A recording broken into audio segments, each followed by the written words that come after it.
ES Audio.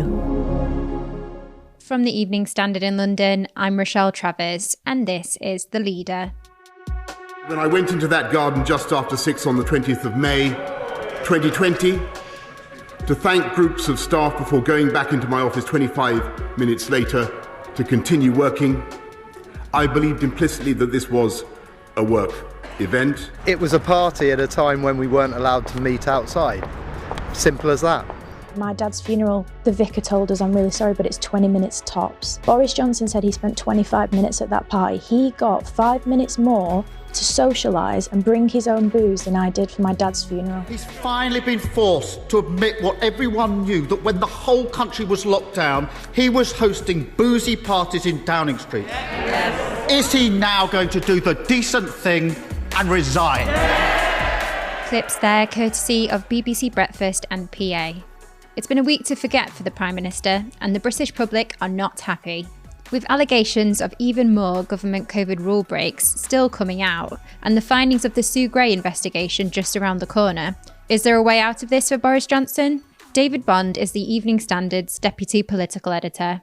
David, the PM's stuck in Downing Street. His schedule's cancelled because a family member has COVID. He's got the whole weekend to think about what he's done and what he's going to do. Do you think he's thinking his time as PM is over, or is he planning a Boris-style comeback? I should think that he'll be glad to be able to stay out of the limelight for a bit, because this has been a very uncomfortable week. It's been an uncomfortable few months for Boris Johnson. The latest revelations about parties have just put him under increasing pressure about his leadership and his authority. So to answer your question directly, will he be sort of, considering whether he should go? I doubt it. That's not his personality. He is a fighter. He is very, very competitive. He will be desperate to try and get back on track. If he can get through the next few weeks, which are going to be incredibly tough for him, then he will want to try and sort of shake up his number 10 operation, show that he's getting on the front foot and that he can turn things around before the local elections in May. But I think he is in a very, very difficult position this weekend. On top of everything else to come out in recent days, we now know that there were 2 parties held the night before Prince Philip's funeral.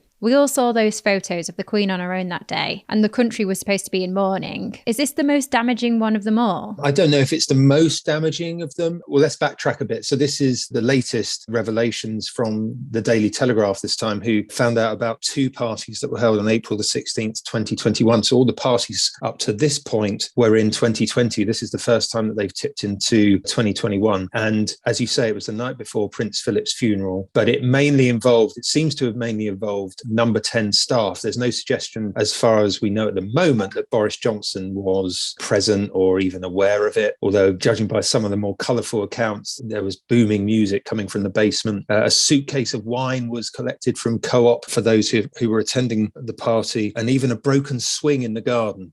We think the Prime Minister's son's swing may have been broken as part of the party. And Downing Street has not sort of denied this or these parties took place. And we've since had an apology from James Slack, who is the PM's former Director of Communications, is now Deputy Editor at The Sun. He's apologised this morning. So it's clear that this party or these parties did take place. So I think it is very damaging, but it's damaging because it comes on top of now, I think I'm slightly losing count, but I think there are 11 allegations of parties which are supposed to have taken place both in Downing Street and across other government departments at times when the country was in some kind of state of lockdown, a range of different sort of stages of lockdown measures. So yes, it is very damaging, but it's damaging because it just is the latest, and that's why it's so uncomfortable for Johnson. And what's happening inside Westminster? Do we know who's on Boris Johnson's side, who's maybe got ambitions for his job, and have there been any moves made yet? Nothing sort of yet in terms of leadership rivals, because the 2 that everyone is watching is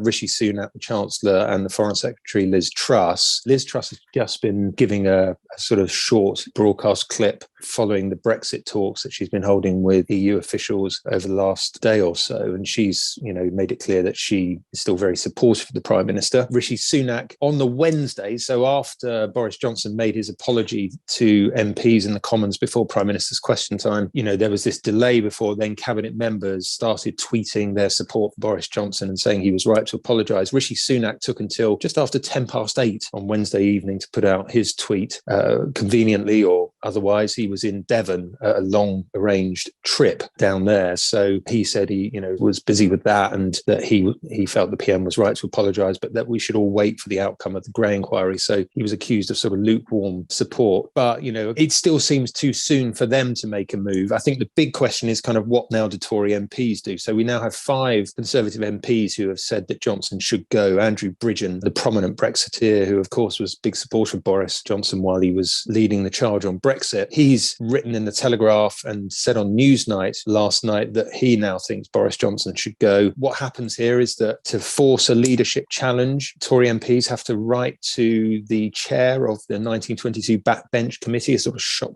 he's the shop steward for Tory MPs in Westminster, and you have to get 54 Conservative MPs to write a letter saying they think there should be a leadership challenge before one can take place. We don't know how many letters have been submitted. Certainly some have, but whether they're anywhere near that number is very difficult to know. But clearly now, over the weekend, I think as MPs go back to their constituencies, and they get a sense from people on the ground how this is all playing out, some views may harden and you might see more letters going in. But I think a leadership challenge could still be some way off, but there is prospect of even more revelations, because, we don't know if this is, if there's going to be more than 11. Everyone is waiting for the results of the Sue Gray investigation. When can we expect this, and what do we know about it so far? There is some pre-briefing going on, maybe on behalf of those in Downing Street who are sort of keen to emphasise that the Prime Minister will not be held personally responsible, or that Sue Gray will find that he has broken any rules. I think it's important to remember that Sue Gray, as a civil servant, is not there to sort of portion blame. She is, this is not a criminal investigation. She will set out the facts. She will try and get to the bottom of what parties took place when, who attended. And although she probably is able to recommend disciplinary action for those civil servants, those officials who did attend, it's very difficult for her to pass judgment on a Prime Minister. And that is an incredibly uncomfortable position for her to be in. More likely, she will just set out the account of what happened, and particularly on this one on May the 20th, where Boris Johnson has said he attended. If there is a conflict between her account and accounts given by the Prime Minister, then clearly that will put him in a very, very difficult position to remain in post. But,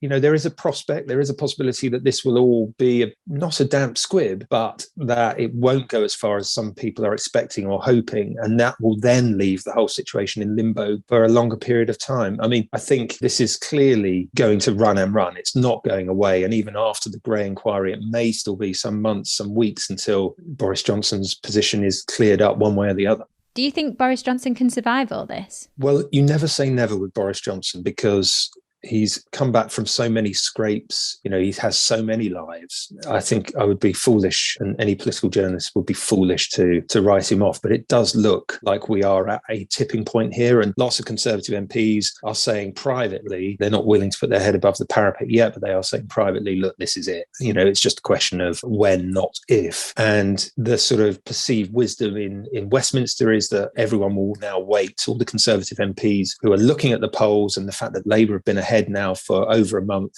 I think one poll had them 10 points ahead of the Conservatives. If that then translates into an absolute drubbing in the local elections in May, then a lot of Conservative MPs, particularly in those red wall areas where there are lots of new Conservative MPs eyeing very slim majorities nervously, if they feel that Boris Johnson has become an electoral liability, that's the point at which I think they will make a move. And, the Conservative Party has a history of being ruthless with leaders, and I don't think they'll hesitate to act then. So I think it is difficult at the moment to see how he can bounce back from this. But, this is Boris Johnson, and he does defy normal political gravity.